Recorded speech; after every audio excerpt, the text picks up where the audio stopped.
Attention, alerte rouge les amis, le Real va devoir recruter nouvelle grosse blessure cet après-midi. Je vous raconte avec ce débrief du Real Madrid-Osasuna 4-0. Alors oui, la bonne nouvelle pour Madrid, c'est que le Real s'est ressaisi après les deux claques reçues contre le Barça et l'AC Milan. Mais donc la mauvaise nouvelle, écoutez bien, avalanche de blessures. 20e, Rodrigo touché, remplacé. 26e, Militao s'écroule, remplacé. 38e, Lucas Vázquez touché et finissant la mi-temps sur une jambe. On voit Carlo Ancelotti, les mains jointes comme une prière, une lamentation. Car depuis 2 ans, les graves blessures se sont multipliées en défense. Et là, Militao semble gravement touché au genou gauche. Souvenez-vous, il avait déjà manqué quasiment toute la saison passée après avoir été opéré de l'autre genou, le droit. Ajoutez Alaba, genou gauche, Courtois, genou droit. Si la blessure de Militao se révèle grave, Madrid va être dans l'obligation de bouger au mercato hivernal. Tchouaméni, qui peut effectivement prendre cette place, est également blessé. Et Vallejo n'est pas dans les plans d'Ancelotti. Je pense également au poste de latéral droit. Carvajal est toujours out. Lucas Vázquez, donc touché aujourd'hui. Carlo Ancelotti n'a plus de solution, les amis. À moins qu'il a épuisé chez les jeunes. La preuve cet après-midi, le jeune Raúl Asensio a remplacé Militao et c'est lui qui offre la balle du 2-0 à Bellingham à la 42e. Asensio, 21 ans, énormément de personnalité, profil très intéressant, gardez-le en tête. Bellingham, qui ne marquait plus avec Madrid depuis le 14 mai dernier, c'était face à Alaves il y a déjà 6 mois. L'Anglais, qui avant dans ce match a été l'auteur de la passe décisive pour Vinicius sur le 1-0 à la 34e. Le Brésilien, c'est lui qui a marqué les 6 derniers buts du Real, car c'est lui encore qui marque le 3-0 à la 61e et le 4-0 à la 69e. Les 6 derniers, souvenez-vous, 2 face au Borussia, il avait marqué un triplé ce jour-là, plus 1 face à Milan, plus les 3 aujourd'hui. 12 buts cette saison, 8 en Liga et 4 en Champions, soit 4 de plus que Kylian Mbappé et à 4 unités de Lewandowski au classement Pichichi. 4-0, Madrid a su parfaitement profiter de la faiblesse pour moi d'un Osasuna irreconnaissable aujourd'hui. Je ne vous ai pas parlé de Kylian Mbappé, mais le Français a été volontaire. C'est vrai, il est apparu en manque de confiance encore. Il n'est pas encore dans le plan de relance totalement activé. On y reviendra. Mais attention, j'aimerais vraiment que nous restions encore un instant sur cette réflexion du jour pour moi. Madrid s'est trompé cet été. Un réel problème de planification sportive. Le Real, souvenez-vous, a démarré la saison avec seulement 2 défenseurs centraux sains et le 3e était blessé à la bas. Madrid avait bien pisté Lenny Yoro, le français, mais ce dernier avait finalement choisi, souvenez-vous, Manchester United et Madrid n'est pas allé en chercher un autre. Et pour le poste de latéral droit, Alexander Arnold était visé, mais encore sous contrat avec Liverpool jusqu'en 2025. Madrid avait préféré ne pas sortir le chéquier. Et là, aujourd'hui, il y a une grosse erreur évidente. Maintenant, avec ces nouvelles blessures, le 27 novembre prochain, pour se rendre à Liverpool, Carlo Ancelotti n'aura pas de choix, les amis. Il va falloir passer Mendy, défense centrale, axe gauche, Rudiger, axe droit, Valverde va glisser au poste de latéral droit, et donc le jeune Asensio serait l'option latérale gauche. Pour moi, Madrid doit recruter. Est-ce que vous êtes d'accord, les amis? Je vous lis en commentaire.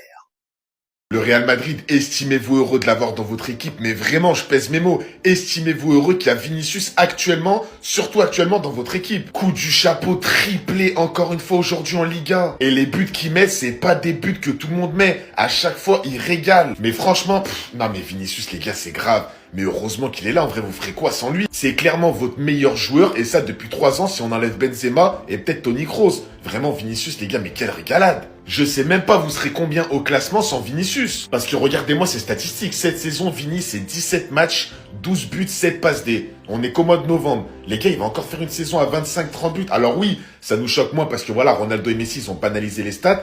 Mais les gars, pour un joueur comme ça, surtout son ascension depuis 4 ans, mais les gars, c'est le meilleur joueur du monde en vrai. Bon, peut-être pas actuellement parce qu'il y a Rafinha, Lewandowski et tout qui sont très chauds. Mais les gars, ils sauvent toujours le Real Madrid, c'est une dinguerie. S'il y a bien un mec au Real Madrid qui 90% du temps est intouchable et vraiment irréprochable, c'est bien Vinicius sur son couloir. T'as rien à lui dire. Il fait presque tout le temps le job. Que ce soit dans les grands matchs ou que ce soit en Liga. Il a pas eu le ballon d'or, il est fâché triplé. Voilà, enfin un Vinicius bon sur le terrain et bon aussi au niveau des stats. C'est l'homme du résultat et l'homme du match. Alors le Real Madrid s'impose 4-0 face à cette équipe d'Osasuna qui a été complètement inoffensif lors de ce match-là. Et ce qui a été le plus marquant, c'est les blessures de Militao, victime je pense des ligaments croisés. Je pense que la saison elle est terminée pour lui. Et Rodrigo pour l'instant n'a pas énormément d'informations donc on va attendre un tout petit peu. J'espère que c'est pas une fin de saison pour lui. Et pour l'instant Rodrigo n'a pas trop d'informations. On attend pour l'instant. Mais ça doit être dur mentalement, surtout qu'il est passé à l'arrière-plan depuis l'arrivée de Kylian Mbappé. En tout cas, on lui envoie toute notre support, bien évidemment. Mais après la blessure de Militao, ça a permis l'émergence d'un certain Asensio, défenseur central de la Casilla. Mesdames et messieurs, regardez la passe décisive qu'il nous fait direction Bellingham. Bellingham qui se retrouve jusque-là. Il nous fait une magnifique diagonale pour que Bellingham se régale grâce à un lob et un magnifique. Ce qui permet à Bellingham d'ouvrir son compteur de but parce qu'il était pas mal critiqué sur ça. D'ailleurs, j'ai bien apprécié le match de Bellingham parce qu'il a bien su couvrir le manque qu'on a en tant que numéro 9. Parce que l'appel que Bellingham nous fait juste derrière, c'est Kylian Mbappé qui est censé le faire. Et on l'a senti réellement en difficulté parce qu'il ne sait pas où se positionner. Et honnêtement, tu peux pas trop lui en vouloir dans ce sens-là.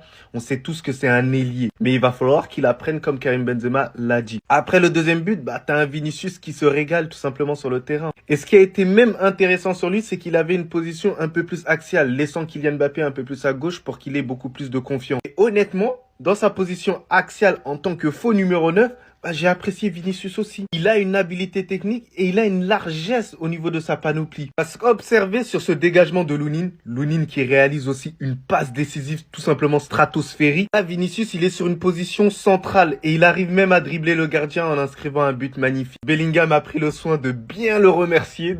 Bref les gars, je pense qu'il vient de mettre tout le monde d'accord. Comment on a pu dire que ce gars-là c'était pas le meilleur joueur au monde? Aujourd'hui il a juste décidé de rappeler qui il était les amis. T'es pas content, triplé. Regardez-moi la gueule du triplé aussi. Il a même pas besoin de regarder le goal tellement c'est facile. Avant l'arrivée de Kylian Mbappé au Real Madrid, on avait tous cette peur que Kylian Mbappé lui fasse de l'homme. Mais depuis son arrivée les amis, regardez comment Vinicius est encore plus fort. Là aujourd'hui il prend son trophée d'homme du match encore une fois. Franchement la manière dont il a marqué ce troisième but là les amis, ça a enseigné dans les écoles de foot. Regardez un peu comment le gars il va passer devant le défenseur. Grâce à la magnifique ouverture de Lounine, il se retrouve à faire un sprint avec le dernier défenseur de Sasuna. Regardez un peu comment le gars il est intelligent. Un attaquant lambda aurait continué tout droit, mais sauf que Vinicius c'est pas un attaquant lambda, c'est le ballon d'or de cette année. Il a coupé la route au défenseur, c'était exactement ce qu'il fallait faire. Et bien évidemment vous connaissez la suite, il a tué le gardien. Malgré le début de saison compliqué du Real Madrid, il a quand même des stats de malade mental. Le gars en 17 matchs, toutes compétitions confondues, il a marqué 12 buts et 7 passes décisives. Et là on peut dire qu'il est en feu. Et si vous avez bien remarqué les amis, il était beaucoup plus à l'aise aujourd'hui et ça c'était grâce à Jude Bellingham. Le fait que Jude Bellingham soit beaucoup plus libéré, beaucoup plus proche de l'attaque. Franchement les gars, j'ai vu un autre Vinicius. Pour vous dire même Kylian Mbappé, je l'ai trouvé meilleur que d'habitude. C'est sûrement de cette solution là que Carlo Ancelotti nous parlait.